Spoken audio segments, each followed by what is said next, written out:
Hey everybody, I am going to do the lesson practice for lesson 105 today. This lesson just takes your regular long division and adds a tiny little step to it.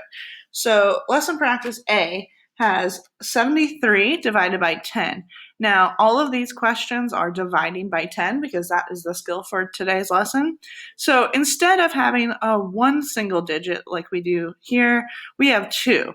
So we have to change the way we do the problem just a tiny bit.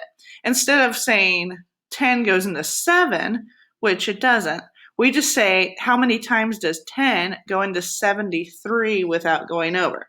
Well, if I skip count by 10, I know 10 times 7 is 70. So now I'm going to do 7 times 10. That will be 70. Now I subtract. Now I have 3 left over. And I can't bring anything else down, so my answer right here will be 7 with a remainder of 3. All right, moving on to letter B. This one's a little bit trickier because now you've gotten the hundreds here. So same steps though. 10 can't go into 3, but 10 can go into 34. How many times? Well, I know that 10 times 3 is 30.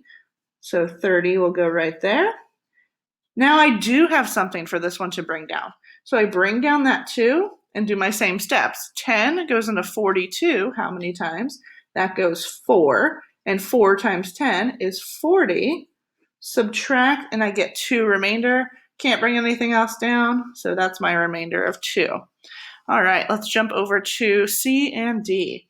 Letter C says 10 goes into 243. Well, 10 can't go into 2, so it's got to go into 24, and it goes 2 times. Subtract, bring the 3 down.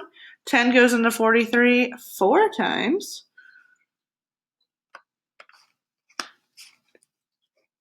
And can't bring anything else down, so that is your remainder. Now we have 10 going into 720. So watch this one carefully. 10 goes into 72 7 times. Subtract, you get a 2. Bring down that 0. 10 goes into 20 exactly 2 times. So when I subtract, I get a 0. That means I do not have a remainder for that problem. Then I've got E and F are my last ones I'm going to do today. 10 goes into 56 5 times. That is 50. Subtract, bring down. 10 goes into 61 6 times. 60 with a 61 minus 60 is 1, so my remainder will be 1 right there. And then I've got 10 going into 380.